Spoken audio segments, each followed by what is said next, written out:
There we go. Now we have microphone. We'll turn down the music.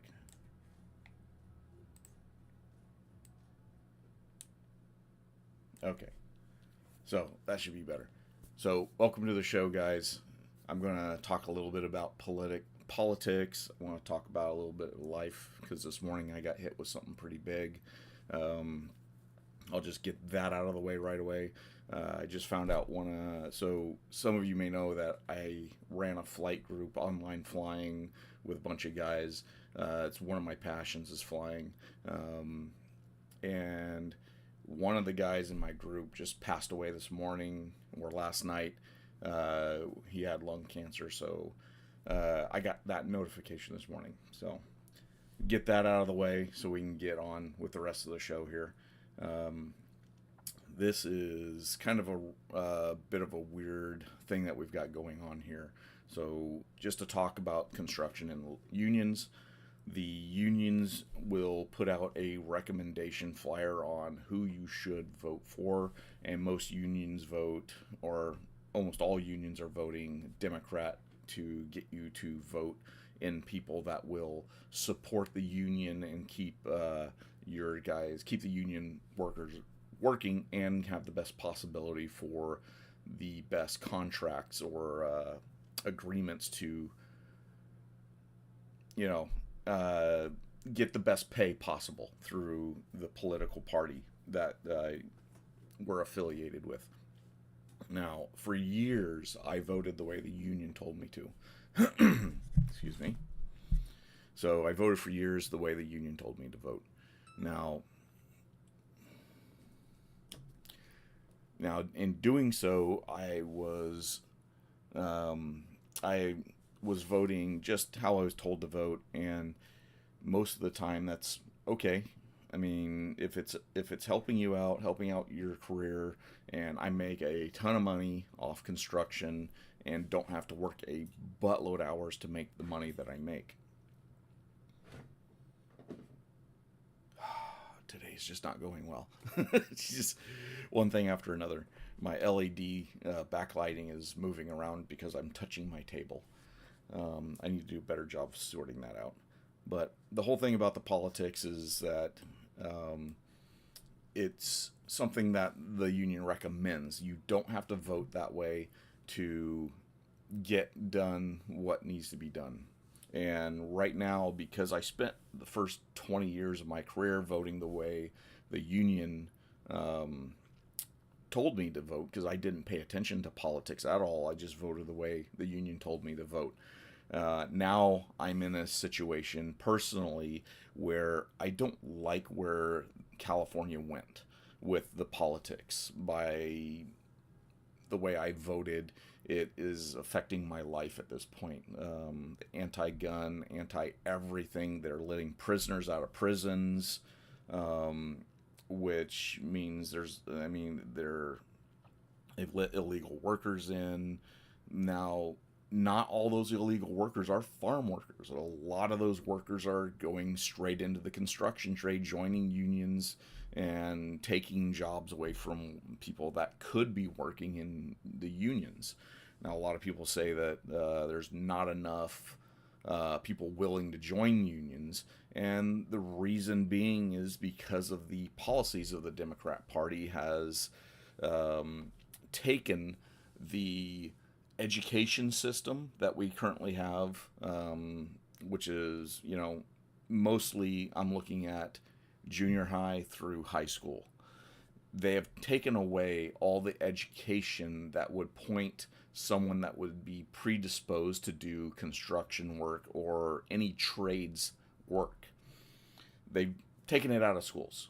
So some of it is coming back. I did recently do work at my alma mater, and they had brought back the auto mechanics portion of it. They still don't have woodworking or anything like that there, but they did bring the auto shop back to try and get the kids that are more inclined to do that kind of work to get into that industry.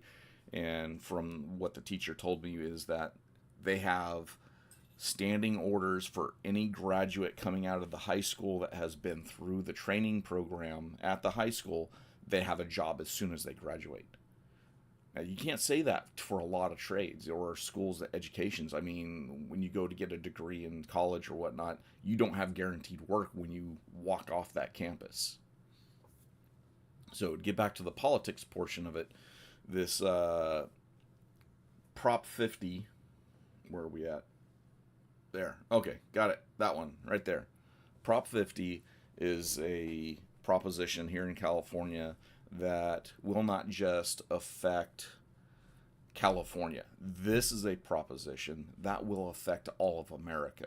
And this is where I have a problem, where a governor that is making a saying that we can't spend money on stuff that was actually voted in and designed to help Californians.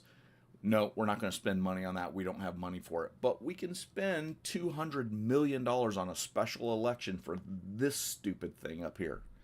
So he can grab control from the Republican Party to try to keep his party in power. It's wrong. It's communistic. I'll just straight out say I think he's a communist. And I think it's horrible that what's going on here in California will eventually wind up in the country, because he's going to run for president. He has aspirations to be president of the United States. If he makes president, it's going to be bad for this country. It's going to be real bad for the country. So a lot of the policies here are everything that used to be a felony is now a misdemeanor. Doing drugs, doing all, taking a piss or a crap in the street. I mean, just there's a long list of things. I don't have them all in my head. This morning I got up and I just threw this together. But none of it is helping anything. It's not helping the people that are homeless. I mean, the homeless population has expanded exponentially here in California, and that will happen across the United States unless the individual states keep it cleaned up. And, I mean, I can't wait to leave this stupid state, but I'm hoping that we can get this Prop 50 wiped out and a big no. I really do. It is so bad, not just for California. It is bad for the entire country. So that's just my feeling on this portion of it. So about 10 years ago, I woke up and started paying attention to politics. And I encourage all you young guys, start paying attention to the politics and look at how you want to live your life and find out if those politics, the laws and stuff that are going into action, that the people you're voting for are actually voting and creating laws that benefit your life, not just your work life, but your entire life. Because there's a lot of things that I do that are not related to construction that are 100% affected by what these policies do, all these different policies. I mean, they're talking about closing prisons here in California because they say, oh, the crime rate is so low. Well, the crime rate is so low because they have changed the laws to make all the criminal actions that have been going on here not criminal actions.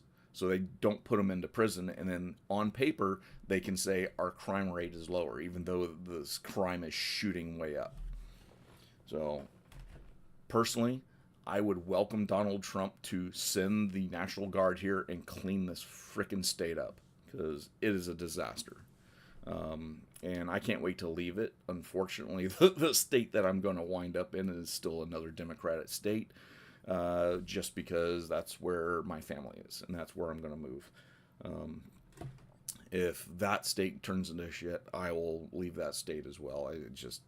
I'm at a breaking point of I don't care anymore. I hate the people here. I hate the concentration of people where I'm living, and the property that I bought in the other state is going to be way outside of town. Very few people, very few lights. Basically, you walk outside and you turn your porch light off, you can't see the end of your driveway. And that's awesome. I think that's exactly what I want and what I need for my life. All right, so let's get on to how my construction, how my job has been going. Let's see if my photos finished downloading. Looks like they did. We'll get on to how our site work has been going this week. I don't have them rotated around, so I gotta get some stuff sorted here.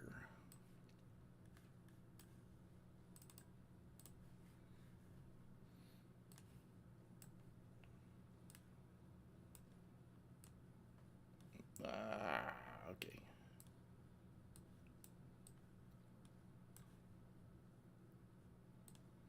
I'm trying to get this sorted out for you guys. Let's see here.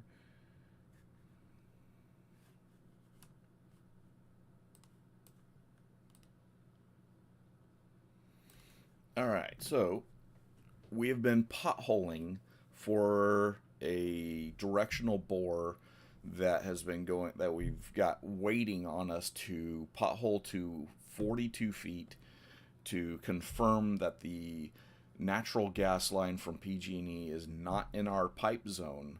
And the 42 feet would be 2 feet below where our casing will be going through the ground.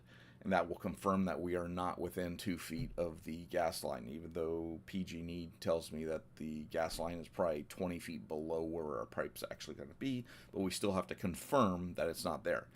We have run into issues that we have a pipeline, or sorry, we have a layer of material, silty, wet, solidified sand. And basically there's hard pan, sand, and then more hard pan on top of it. So there's a 5 to 7 foot layer of this sand that's just liquid, because that's where the water is. And as soon as you break through that with a trench, all that sand and water start running in, and it's an endless amount of sand because it just starts running out from farther and further back. And so all that sand and everything is rolling in. Now, the problem that we're going to run into is that's creating a void wider than our trench, way outside of our scope of work, that we're worried about. And we have to backfill this hole with sand slurry, so a 2-sack mix of concrete to sand. That's getting approved, and we're going to put that in the hole when we backfill it, because this is in a levee. You can see that I'm digging with a 2-foot bucket here because we had some cave-ins, so I was able to dig down through the existing pothole that we had created. So not digging any deeper, just digging out the cave-in that had fallen in and made room for shoring. I think we got, so there's the shoring that we initially started with. I cut a bench into the wall, and we put this walking rail over the trench, so that way the guys that are doing the hydrovacing don't have to stand on the edge of the ditch and worry about it caving in and them falling into the trench. So that was a safety feature that we've moved on to, and here it is. NorCal is actually the company that's doing our vacuuming.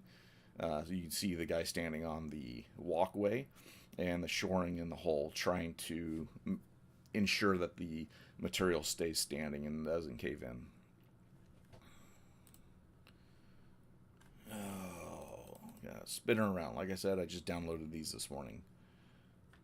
So you can see shoring down in here, and we're trying to go 40 feet from the top of the levee, not from the ground down below.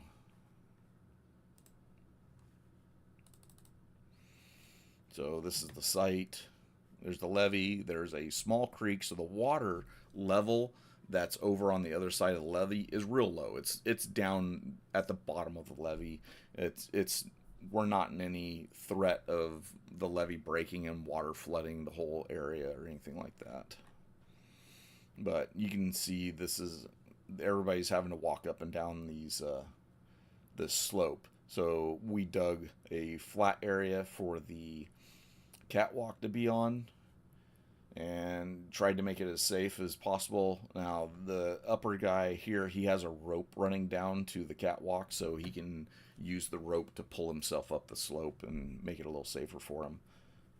And we've got a lot of loose material that I've thrown on the edges, so you can at least try to get some footing and traction. So here I am actually rolled up on the slope, trying to reach to the top for the shoring and whatnot. And we actually changed things up in the last couple of days. We went to a shield. All right, well, that was part of the directional bore. So I just wanted to show this. This is the casing that they're actually going to shove in. This is the initial casing, and then they're going to shove pipe through that large 48 inch. So this is just their initial starter casing, and then everything else will just be the pipe that you see sitting on top of the ground, the RCP. But these are two giant hydraulic rams here. And the guys in the hole actually don't control this. This is all pretty interesting. So last week I showed you some pictures. The little white thing down here, this actually prevents the casing and pipe from sliding back out of the ground into this pit. This red piece here has a push ring on it that will push everything through. Giant hydraulic rams, and just push this whole sled forward, shoving all this pipe in. And it's actually controlled by a shop box that's up at the top of the hole, and he's got a little window so he can look down in there. Everybody's got radios to communicate. So that's the process that we're trying to clear for. So they've shoved 3 pipes in, so they're roughly 30 feet, I would say, and they're stopped just short, probably about they're probably about 20 feet from the PG&E zone. And they don't want to push any further. And they can't continue their work until we slurry backfill, and the slurry has time to set up and dry. Because from what I understand, if they push through wet slurry, it'll go through their machines and screw up their machines and tear them up. And that wouldn't be good. That would end our progress. So here, this is that day. I don't know what day this was. This was on the 16th. So this was a few days ago. So we decided to put in a HDPE pipe to try to prevent all the sand from coming in and try to get that HDPE pipe. The idea was to go pipe, pipe, pipe, and clear the zone just by sinking the pipes in the ground. Unfortunately, we used the corrugated stuff instead of a smooth pipe. And the smooth pipe would have been better. And I think we're actually going to start doing that. And that was stuff that happened at my house, which we're not going to talk about because that might be lawsuit stuff. That's actually the most recent photo I have. Oh wait, I'm on the wrong page. There it is. So this was a photo of what is called, what they're calling the compound. So that's what those guys are calling it. So it's a pretty interesting operation. You can see here they're picking one of the pipes up and setting it here. They actually drilled holes through this first piece of pipe to inject a liquid solution, so that way the pipe, as it goes through, would have a liquid around the pipe so it could actually slide through the bored hole.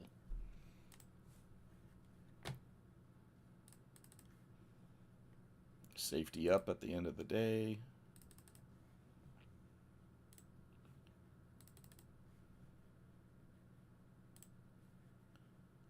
Alright, so here's another picture of that casing having been shoved all the way in. So you can see how far this thing goes. So again, the steel casing, and then what they'll do is they'll back this off later, and they'll put a different ring on for shoving the concrete pipe in. But you can look at how massive these hydraulic rams are compared to these guys down here. And it's real cool that they've got a platform down here. They've got dewatering set up. Um, my understanding is they will be pumping water into the drill bit or the auger.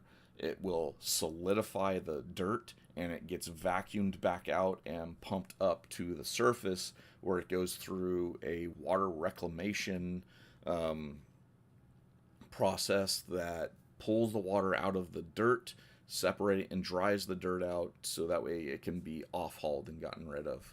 And then they can reuse the water to go back down the tunnel.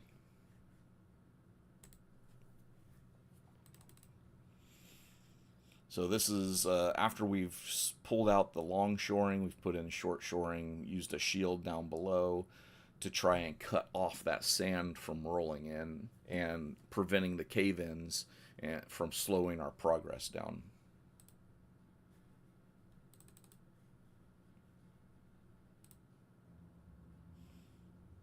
Here's the rams in action.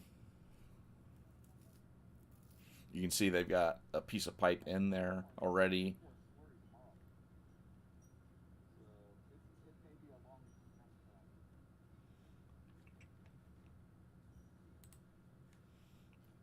But what they're going to do is this push ring that they have right here, they're going to flip it around because they're going to check and make sure because they're not getting full contact inside the RCP pipe.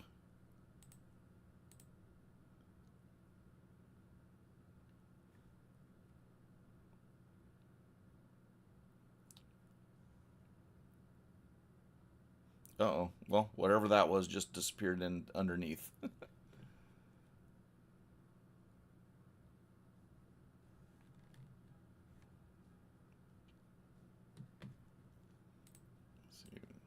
They got to unbolt it, so we'll go to the next one. There it is, unbolted. They're going to flip it around because these are two different sizes on this. So what they're going to do is they're going to check and see if it fits inside the pipe.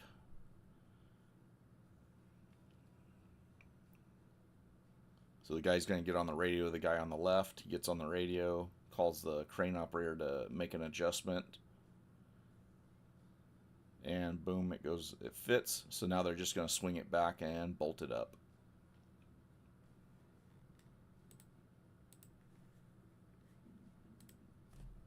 And here's some of their safety signage that they have. So you can pause it here and check it out. And then they have a signboard here for the check in and out. So when they go into the hole, they sign in just by moving a little O-ring here or a what is those things? They look like little O-ring gaskets, but they just move it over here to sign in, and when they come back out of the hole, they move it back to the sign out. So that way they know if somebody's in the hole or not. And that's something that's part of the trench safety.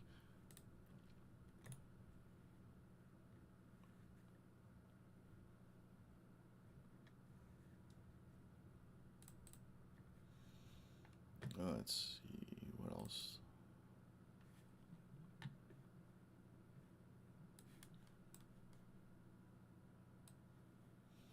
There's my ground man.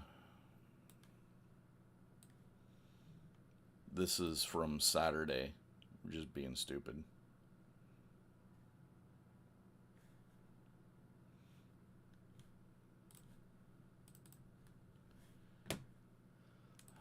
Okay, so this is the four-way chain that's hooked to the shoring that we dropped in. It's not long enough. We couldn't get anyone down to disconnect it to pull it out of the hole, and even if we did, we wouldn't be able to get anyone down into the hole to reconnect it. So we put a chain on it and connected it up top. So that way we'd be able to reconnect to it, pull the D-ring up and reconnect to it at the end. And that's a broken chain or broken hook. Oh, that's a watch. So at that, I don't have a whole lot else to talk about today. I just want to throw a little update.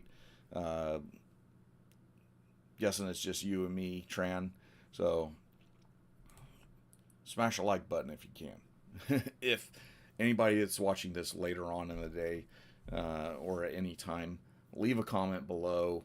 I am really into conversations, even in chat. So if you have questions about anything I said today, put it into the chat and I will answer it in the chat, and possibly might even make a video for it to go onto the main channel as a Q&A. So I appreciate everything you guys do for me.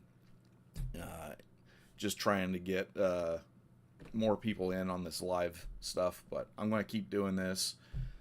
This is a non-monetized channel, so we'll just keep doing what we do and moving on. And this way I can start getting my monetized videos on my main channel back in order and get that channel back on the right track. So hoping to get a couple of videos up there eventually.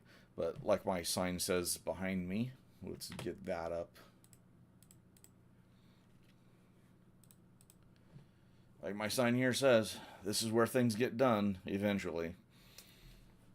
So thanks for watching. As always, keep your butt level and your ditch straight.